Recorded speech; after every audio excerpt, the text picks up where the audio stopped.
PVC voter ID card ये हमें print करके कैसे मंगाना है। अगर आपके पास में नया वाला पीवीसी वोटर कार्ड नहीं है तो अच्छी बात ये है कि आप ऑनलाइन तरीके से बुक करके अपना एक नया पीवीसी वोटर कार्ड मंगा सकते हो। पोस्टमैन के माध्यम से आ जाएगा। सबसे पहले तो आपको अपना जो ब्राउजर है वो ओपन करना है और यहाँ पर हमें सर्च करना है votereci.gov.in। तो हमारे सामने जो ऑफिशियल पोर्टल है आ जाएगा। हालांकि इस पोर्टल का जो लिंक है हमने वीडियो के डिस्क्रिप्शन में भी दे रखा है, जहां से भी आप डायरेक्टली इस पोर्टल पर आ सकते हो। अब यहाँ पर वैसे तो बहुत सारे ऑप्शन आपको दिखेंगे, लेकिन पीवीसी वोटर कार्ड अगर आपको मंगाना है तो उसके लिए फॉर्म नंबर 8 आपको भरना होगा। लेकिन फॉर्म नंबर 8 अगर आपको भरना है तो उससे पहले इस पोर्टल के अंदर लॉगिन करना होगा, जिसके लिए हम यहाँ पर साइन अप के ऑप्शन पे क्लिक करेंगे। और पहले से अगर आपका अकाउंट बना हुआ है तो यहाँ पर लॉगिन का ऑप्शन मिलेगा, जिसपे आप क्लिक करोगे। नहीं तो साइन अप के ऑप्शन पे क्लिक करके आपको मोबाइल नंबर रजिस्टर कर लेना है और उसके बाद में लॉगिन कर जाओगे। तो जैसे कि हम अपना मोबाइल नंबर दर्ज करेंगे, कैप्चा कोड यहाँ पर दर्ज करेंगे और रिक्वेस्ट ओटीपी के ऑप्शन पे क्लिक करेंगे। तो हमारे मोबाइल फोन पर वेरिफिकेशन के लिए कोड आएगा। वो जो कोड है हम यहाँ पर दर्ज करेंगे और इस तरीके से हम पोर्टल के अंदर लॉगिन हो चुके हैं। अब हमें फॉर्म नंबर 8 भरना है, तो इसके लिए हम इस फॉर्म का सिलेक्शन करेंगे और यहाँ पर सेल्फ वाले ऑप्शन पे क्लिक करेंगे। इसके बाद में अपना जो वोटर आईडी कार्ड नंबर है वो हमें दर्ज करना है। तो पुराना वोटर कार्ड आपके पास में होगा, उस पर आपको देखना है कि फोटो के जस्ट ऊपर जो नंबर आपका होता है, जिसे ईपिक नंबर भी कहा जाता है, वो वहां से आपको देख करके दर्ज करना है। तो यहाँ पर हम अपना जो ईपिक नंबर है दर्ज करेंगे और इसके बाद में सबमिट के ऑप्शन पे क्लिक करेंगे। तो जैसे हमने सबमिट के ऑप्शन पे क्लिक किया है तो आप देखोगे कि हमारी जो इंफॉर्मेशन है वो वोटर कार्ड के रिकॉर्ड से फेच होकर के आ चुकी है। हमें यहाँ पर सिलेक्शन करना है और इसके बाद में दिए गए ओके के ऑप्शन पे क्लिक करना है। अब यहाँ पर अगेन एक पॉपअप आएगा, जहां पर आप सभी को बताया गया है कि कौन सी सर्विस को आपको एक्सेस करना है। देखो, अगर कोई करेक्शन यहाँ पर कर रहा है तो करेक्शन करने का ऑप्शन मिल जाता है। तो अगर आपको अपने वोटर आईडी कार्ड के अंदर नाम, पता, डेट ऑफ बर्थ के अंदर कोई चेंजेस करना है तो वो यहाँ पर ऑप्शन दिया गया है। अगर शिफ्ट करना है दूसरे विधानसभा क्षेत्र के अंदर, अगर अपने वोटर कार्ड को आप ले जाना चाहते हो तो वो ऑप्शन दिया गया है। लेकिन ये दोनों हमें काम नहीं करने हैं। हमें अपना जो वोटर आईडी कार्ड है दोबारा से प्रिंट करके मंगवाना है बिना कोई करेक्शन करे हुए। इसके लिए यहाँ पर ऑप्शन मिलेगा issue of replacement EPIC without correction, क्योंकि हमें केवल प्लास्टिक का वोटर आईडी कार्ड चाहिए। तो हम इस पे टिक करेंगे और इसके बाद में ओके के ऑप्शन पे क्लिक करेंगे। अब अच्छी बात यह है कि इस प्रोसेस के अंदर आपका जो फॉर्म है वो पहले से ही मोस्टली चीजें भरी होती हैं। इसके अंदर आपको ज्यादा कुछ करने की जरूरत नहीं है। लेकिन यहाँ पर जैसे कि आप देखोगे कि आधार नंबर अपडेट करने के लिए कहा जाएगा, तो ये हमें जरूर कर लेना है, क्योंकि आधार आज की डेट में हर जगह पर लिंक हो रहा है, पैन कार्ड से हो या किसी भी चीज से हो। तो यहाँ पर अपना आधार नंबर दर्ज करेंगे। इसके बाद में मोबाइल नंबर यहाँ पर सेल्फ के ऑप्शन पे क्लिक करके हमें अपना जो फोन नंबर है जिस पे पोस्टमैन हमें कॉल कर सके वो यहाँ पर डाल देना है। ईमेल आईडी भी अपडेट कर लेना है, जिससे कि फ्यूचर के अंदर कोई भी ट्रांजैक्शन नोटिफिकेशन हो वो हमें मिल पाए। तो यहाँ पर ये दोनों चीजें हमने अपडेट कर दी हैं। अब आप पेज में नीचे की तरफ आओगे तो यहाँ पर आप सभी को ऑप्शन मिलेगा application for issue of replacement EPIC without correction का, जिसके अंदर आप देखोगे कि 3 ऑप्शन दिए गए हैं, जिसमें कि आपको सिलेक्शन करना है कि भाई अपना वोटर आईडी कार्ड आप दोबारा से क्यों मंगवाना चाहते हो। उसका आपको वैलिड एक रीजन देना है। देखो, अगर आप यहाँ पर लोस्ट वाला ऑप्शन सेलेक्ट करते हो तो ये जो ऑप्शन है, जैसे कि आपका जो है वोटर आईडी कार्ड है कहीं खो गया है, तो ऐसे के अंदर क्या होता है, आप इसे सेलेक्ट करके जेन्युइन रीजन बता सकते हो। लेकिन उसमें प्रॉब्लम ये आती है कि अगर आप लोस्ट वाला ऑप्शन सेलेक्ट करते हो तो उस केस में सबसे पहले तो डॉक्यूमेंट मिसिंग की जो रिपोर्ट है, जो एफआईआर है, वो रजिस्टर करने की जरूरत होती है, जो कि हालांकि आज की डेट में आप घर बैठे ही कर सकते हो यूपी कॉप एप्लीकेशन को यूज करके। इससे पहले हमने वीडियो बना रखा है। तो अगर किसी का खो चुका है तो डॉक्यूमेंट खोने की दशा में आपको रिपोर्ट तो जरूरी करना चाहिए। लेकिन जैसे कि हमारे केस में है ये कि हमारे पास में पहले से वोटर आईडी कार्ड मौजूद है, लेकिन वो जो वोटर आईडी कार्ड हमारा पुराना वाला है, तो उसके लिए यहाँ पर एक तो ऑप्शन मिलता है म्यूटिलेटेड वाला। ये जो ऑप्शन है अगर आप सेलेक्ट करते हो तो इसके अंदर पुराना जो वोटर आईडी कार्ड है ये आपको रिटर्न करना होगा जब आपका वोटर आईडी कार्ड आएगा बीएलओ के माध्यम से या फिर पोस्टमैन के माध्यम से। तो ये भी ऑप्शन हमारे लिए सही नहीं है, क्योंकि हमारा जो वोटर आईडी कार्ड है पुराना भी सही है, लेकिन हमें गवर्नमेंट से नया वाला कार्ड चाहिए। तो भाई मेरे केस में जैसे मैं निंजा टेक्निक यूज करने वाला हूं, तो उस केस में हम यहाँ पर सेलेक्ट करेंगे डिस्ट्रॉयड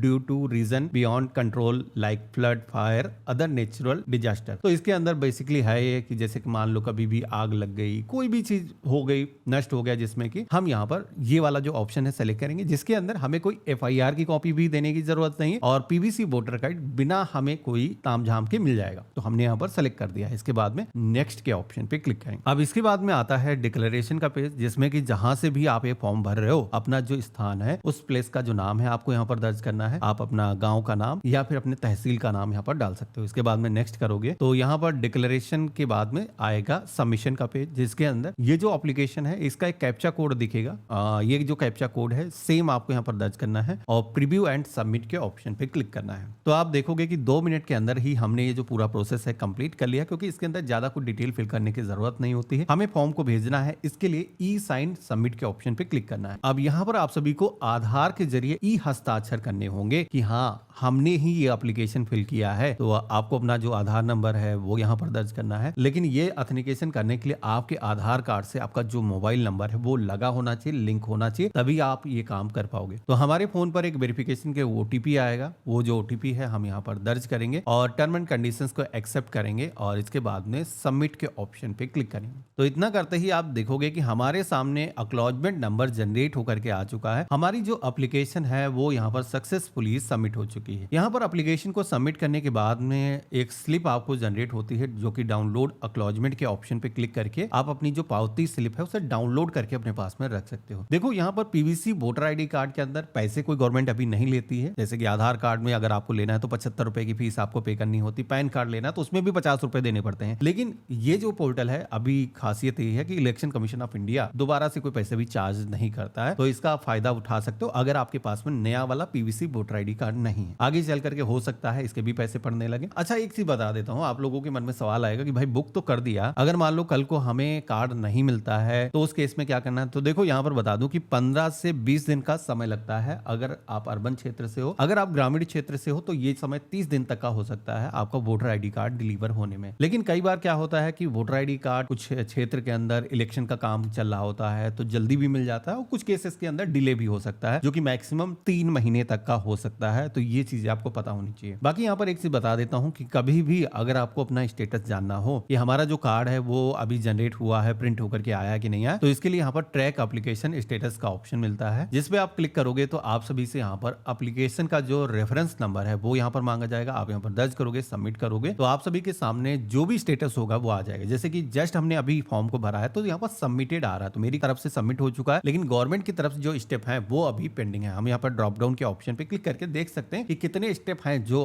कंप्लीट होना पेंडिंग है। तो ये भी आपकी इंफॉर्मेशन काफी काम आएगी। बाकी आज का वीडियो कैसा लगा मुझे कमेंट बॉक्स में लिख करके जरूर बताना। चैनल पे नए हो फॉलो कर लेना। गुड बाय, जय हिंद।